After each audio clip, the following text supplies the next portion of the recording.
procureur national Et on financier. est à Bonjour l'antenne. Jean-François Bonert. Merci beaucoup d'être avec nous sur France Info. Bonjour Paul. Bonjour Agathe. Vous êtes donc à la tête du parquet national financier, ce PNF que vous allez bientôt quitter. PNF, 3 lettres qui font trembler les politiques, la République aussi parfois. L'affaire Fillon, c'est vous. L'affaire Carlos Ghosn, Rachida Dati, c'est vous. L'affaire des soupçons de financement libyen de la campagne de Nicolas Sarkozy en 2007, c'est encore vous. Nicolas Sarkozy condamné en première instance à 5 ans de prison.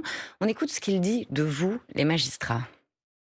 La haine n'a donc décidément aucune limite. Cette injustice est un scandale.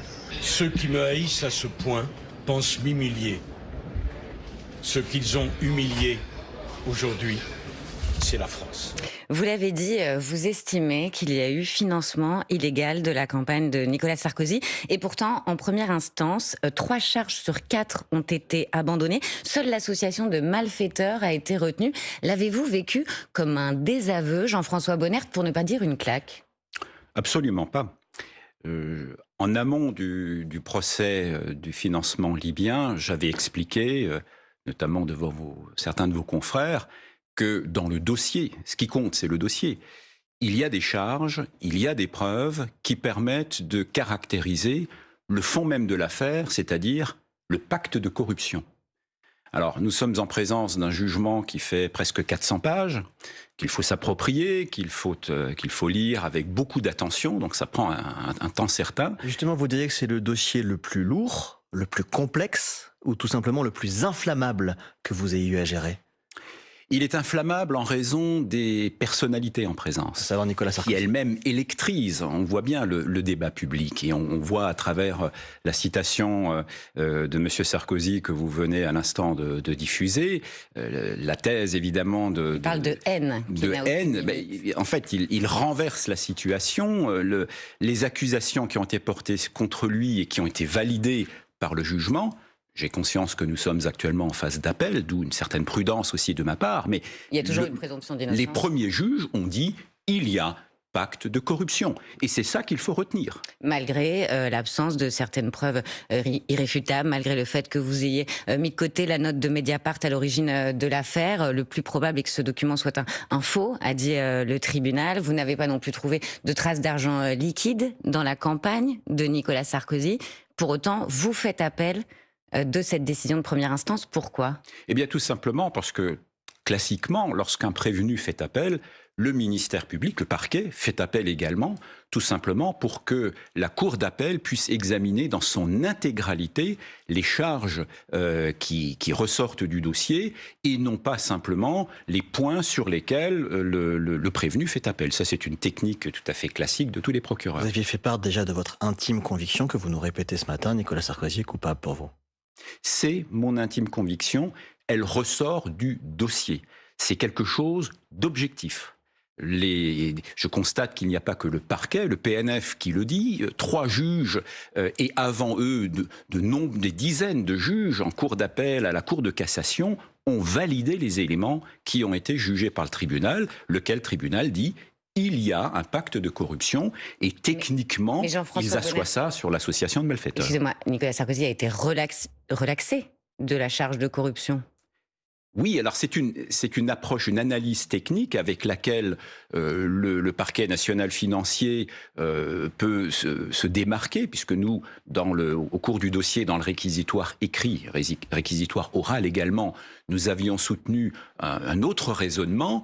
Le tribunal arrive à la même conclusion que nous, mais en suivant un chemin de raisonnement différent. Ça, c'est tout simplement l'autonomie d'appréciation. En tout cas, il est relaxé du chef de corruption. Est-ce que vous espérez qu'après l'appel, certaines charges que vous aviez requises et qui n'ont pas été revenues reviennent? Par exemple, que Nicolas Sarkozy soit condamné pour corruption? C'est tout simplement le but de l'appel et c'est au juge d'appel qu'il appartiendra maintenant de faire ce travail d'analyse, ce travail d'introspection du dossier, absolument. Dans cette affaire, il y a une autre chose qui a beaucoup interpellé, c'est l'exécution provisoire, c'est-à-dire l'application immédiate de la peine de prison malgré l'appel et donc la présomption d'innocence de Nicolas Sarkozy. Cette exécution provisoire, malgré ce réquisitoire très lourd, vous ne l'aviez pas requise. Est-ce que vous avez été surpris ? Là aussi, c'est l'autonomie d'appréciation des juges. Nous avons déclenché un élan de répression en requérant une peine très élevée que nous estimions équilibrée et proportionnée à la gravité des faits en présence desquels nous nous trouvons.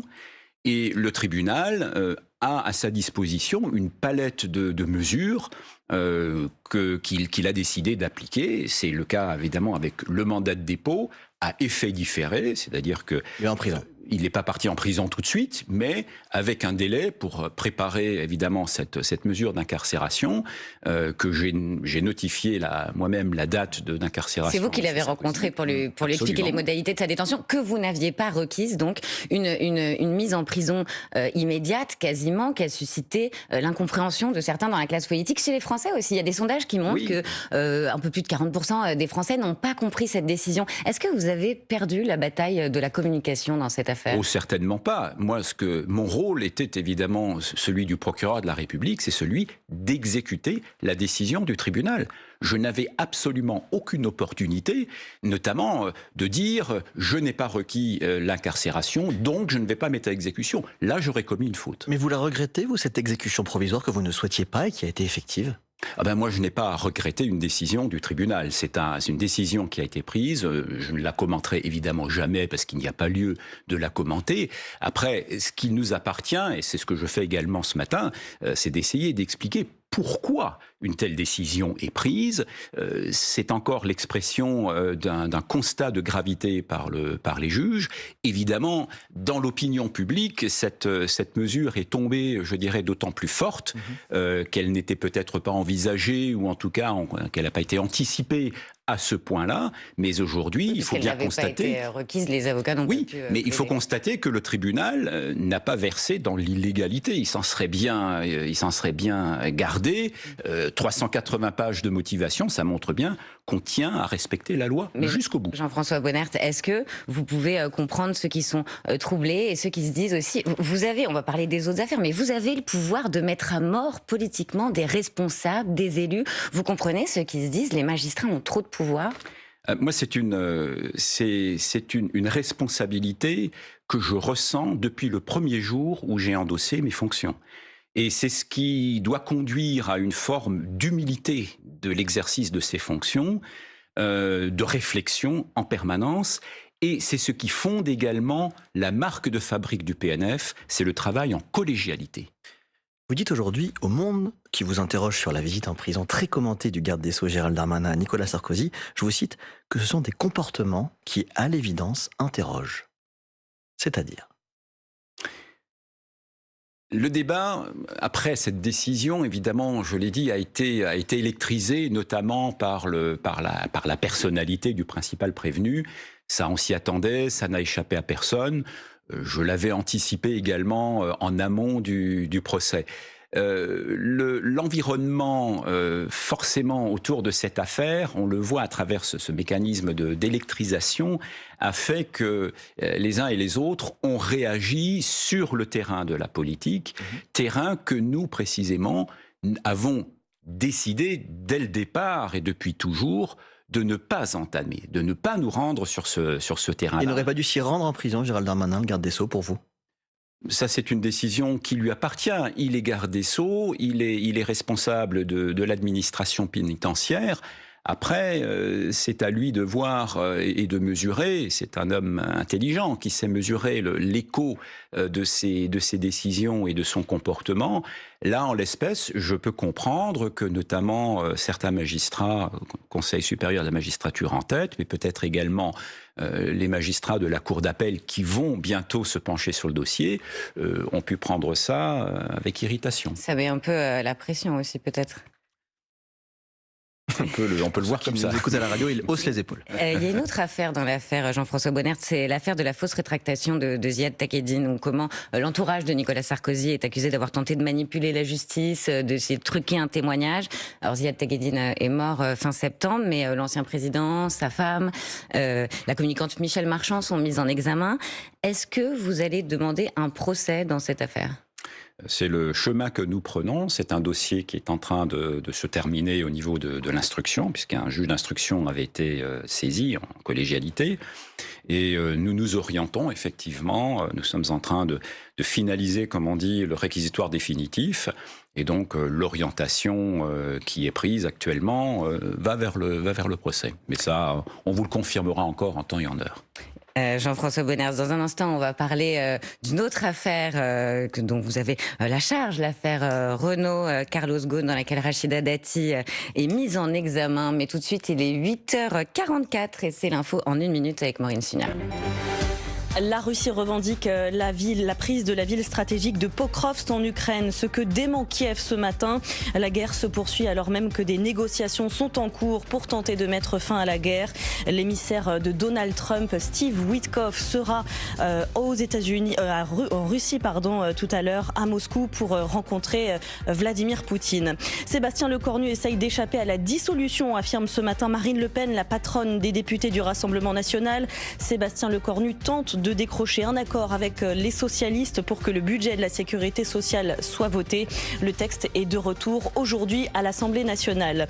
Et c'est pour s'opposer au budget 2026 que plusieurs syndicats appellent à la grève. Aujourd'hui, 150 rassemblements sont prévus partout en France. Du côté des transports, la SNCF annonce que le trafic sera normal sur les TGV, mais des perturbations locales sont possibles. Vendée-Fontenay contre le PSG, l'OM face à Bourg-en-Bresse ou encore les Sables contre le Stade Rennais. Voici quelques-unes des affiches pour les 32e de finale de la Coupe de France de football. Le tirage au sort a eu lieu hier et les équipes de niveau totalement différents vont donc s'affronter.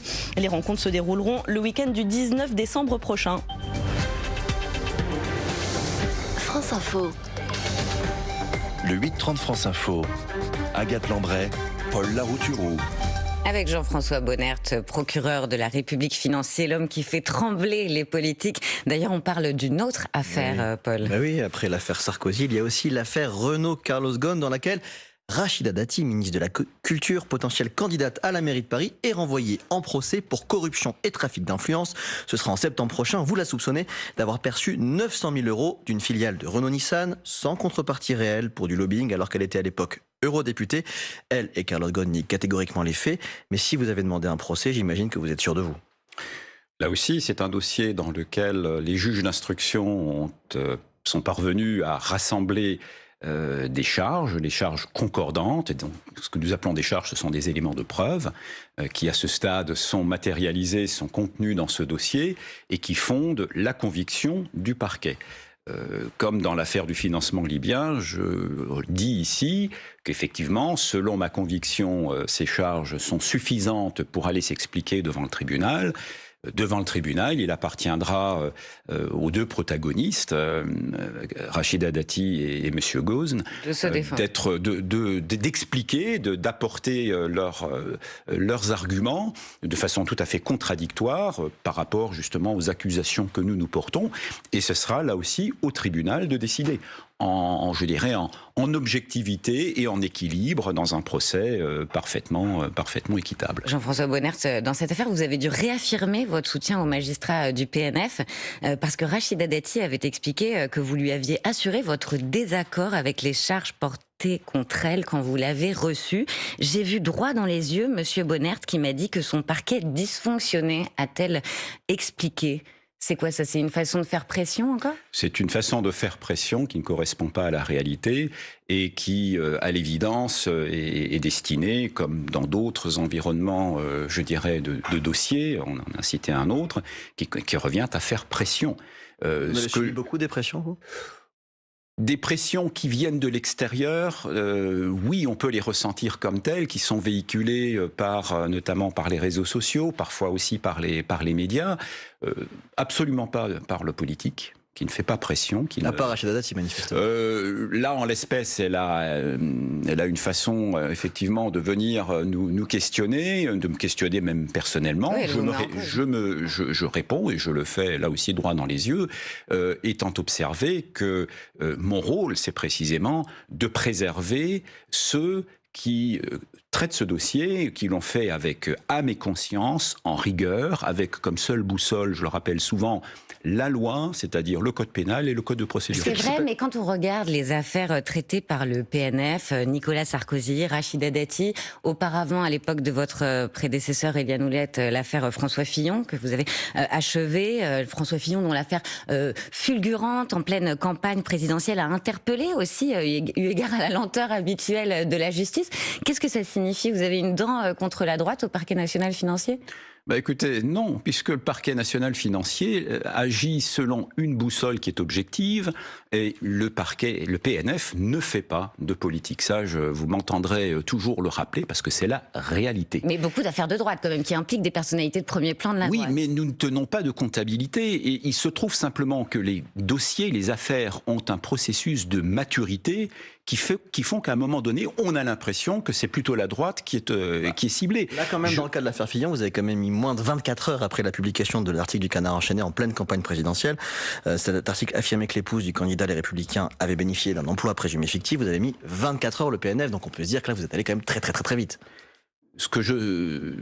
Dans cette affaire, c'était pas vous à l'époque. Je n'étais pas à ce moment-là à la tête du PNF. Pour autant, je l'avais suivi, et ce que je sais de cette affaire, pour ensuite l'avoir quand même scruté une fois que j'ai pris mes fonctions, c'est qu'il y avait notamment un débat et un sujet très épineux, très pointu, concernant la prescription des faits, et qui nécessitait qui nécessitait une intervention rapide du PNF, ou alors, à défaut, de laisser filer, et avec le reproche, bien sûr, qu'on allait dire, vous roulez pour le camp d'un tel ou d'un tel, puisque vous n'agissez pas. Il fallait aller vite, mais à l'époque, il y a eu, c'est vrai, des polémiques, des incompréhensions, donc l'affaire Fillon, des écoutes sur des avocats, l'affaire Bismuth, qui était incidente de l'affaire libyenne, et une personnalité avant vous, Éliane Houlette, qui était une personnalité assez engagée. Est-ce que, quand vous avez pris la tête du PNF, vous vous êtes dit, il faut dépassionner, dépolitiser? Oui, en ce sens qu'il m'appartenait d'apporter au parquet national financier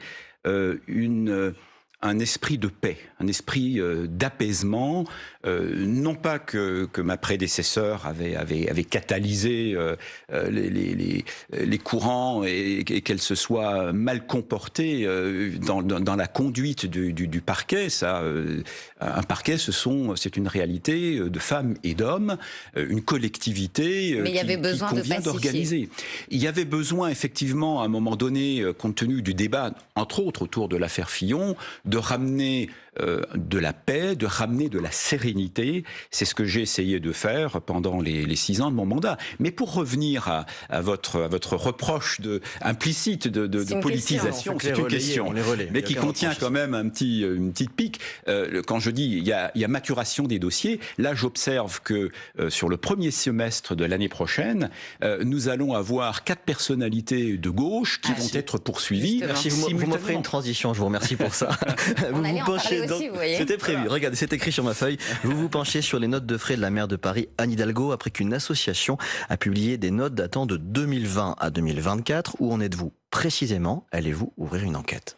Eh bien, il y a une enquête qui est en cours. Alors, j'ai toujours pour habitude de ne pas me prononcer sur les enquêtes qui sont en cours, que ce soit en enquête préliminaire ou devant une enquête conduite par un juge d'instruction. Cela étant, j'observe que le travail de mon équipe et des enquêteurs qui y sont associés progresse, avance en objectivité, en sérénité, et ça c'est tout à fait important pour nous tous. Et ensuite, une fois que le dossier est terminé, que l'enquête est terminée, il nous appartient de faire la balance des éléments. Vous pesez les pour, les contre. Voilà. C'est la balance de la justice. Vous avez parlé de 4 personnalités de gauche. Vous pouvez nous en dire plus? Donc, je ne suis pas sûr qu'elle soit déjà citée à comparaître, donc je ne préfère évidemment pas donner de nom. Vous l'apprendrez assez rapidement au cours du premier semestre, mais aucune autre, vous pouvez nous donner aucun autre? Je vois simplement qu'il y a à la fois des maires de la région parisienne, je vois qu'il y a un maire du sud de la France, un président d'une ancienne collectivité territoriale d'outre-mer. Voilà, c'est aussi représentatif de la dimension nationale du parquet national financier et je dirais de la conduite de nos affaires qui nous amène à nous interroger dès lors que des infractions sont commises. et non pas dès lors qu'une personnalité politique de telle ou telle obédience est mise en cause. Mais comment éviter que chaque signalement visant un élu devienne immédiatement une affaire nationale avant même qu'une enquête soit ouverte par vous? La capacité d'analyse. Et c'est, je crois, notre premier devoir. Avant même de lancer une enquête, je demande à mes collègues, aux magistrats du parquet national financier, de faire une évaluation de ce qu'on vient nous révéler. Nous sommes destinataires tous les jours de courriers anonymes, de dénonciations officielles, ce qu'on appelle les articles 40, qui sont faits par des membres de l'administration ou des hautes juridictions. Et il nous appartient, dans ces cas-là, pour éviter précisément la manipulation. PNF sait très bien. Oui, parce que vous croulez sous les dénonciations de personnes qui veulent régler leur compte entre elles. Tout à fait. Et qu'on vienne chercher le PNF, c'est bien commode. Là, il nous appartient de faire cette balance entre quelque chose qui est exagéré, à ce moment-là, on rejette. Mais s'il y a des éléments avérés, là, il nous appartient d'intervenir et d'aller regarder et de faire, encore une fois, le travail en objectivité. Il y a un autre sujet dont vous avez la charge. Alors ça n'a rien à voir avec les personnalités politiques, mais ça a permis au PNF, depuis sa création, de récupérer 12,5 milliards d'euros, notamment parce que vous nouez, alors c'est un peu technique, ça s'appelle des conventions judiciaires d'intérêt public avec des entreprises. Concrètement, elles vous donnent de l'argent et en échange, elles évitent les poursuites. Par exemple, Airbus, ça c'est une autre affaire emblématique pour vous. Vous avez récupéré, je crois, 2 milliards d'euros grâce à cette affaire? Pour la France, oui, c'était une amende totale de 3,6 milliards d'euros.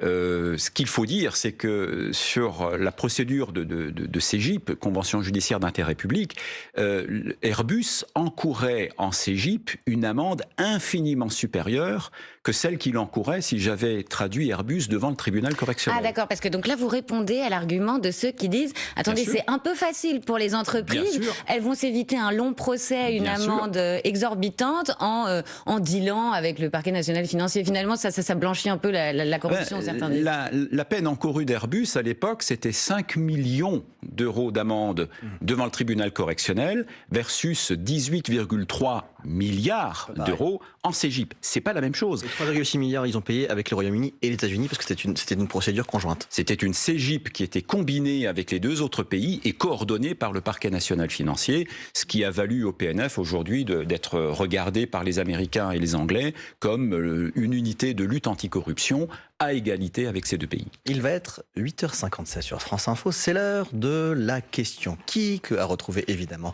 sur Instagram et sur les TikTok de France Info. Ce matin, la question qui fait le bilan. Vous allez quitter vos fonctions dans quelques temps. Il est l'heure un peu de partager ce matin des anecdotes. Qu'est-ce qui vous a le plus marqué? De quoi êtes-vous le plus fier? Mais écoutez, c'est une transition parce que je me souviens du regard ébloui des collègues. C'était pas le mien, mais c'était celui des collègues lorsque j'ai signé précisément la convention judiciaire avec Airbus, avec le poids qu'elle représentait, mais aussi parce qu'elle était un exploit quelque part de l'autorité judiciaire que de régler en 3 ans et demi d'enquête seulement une affaire qui concernait évidemment le passé d'Airbus, mais avec des faits de corruption planétaire. Vous récupérez 2 milliards. Sur lesquels on a récupéré effectivement une somme importante, mais moi je n'attache pas autant d'importance au montant. Je ne suis pas là pour recouvrer de l'argent public. Je le fais évidemment parce que c'est mon métier et c'est mon devoir, mais ce n'est pas l'objectif premier. L'objectif premier, c'est de rendre la justice et de la rendre de façon équilibrée. Et Airbus a vécu cette décision comme une décision équilibrée. Et Jean-François Bonnert, votre plus grand regret, si vous en avez un? C'était cette image de shutdown pendant le Covid, où notre parquet a souffert, comme tout le monde, parce que c'était un drame évidemment à l'échelle planétaire. Mais je me souviens de cet esprit de collégialité qui tout d'un coup a été fermé comme on fait on-off avec l'électricité. Et évidemment, on s'est réinventé dans les méthodes de travail, mais le fait de ne pas se voir au quotidien, de travailler uniquement à distance, ça nous a mis un coup au cœur. Et en revanche, ça s'est transformé en élément tout à fait positif, puisqu'on a réussi ensuite à rebondir, à continuer notre travail et à montrer que nous étions capables de nous organiser malgré l'adversité et de continuer à faire notre travail à très haut niveau. Merci beaucoup Jean-François Bonner d'avoir répondu aux questions de France Info, encore procureur à la tête du parquet national financier pour quelques semaines. Merci Paul, Merci à demain. Agathe, à demain. Vous restez avec nous, on se retrouve tout de suite dans Les Informés avec Renaud Dely.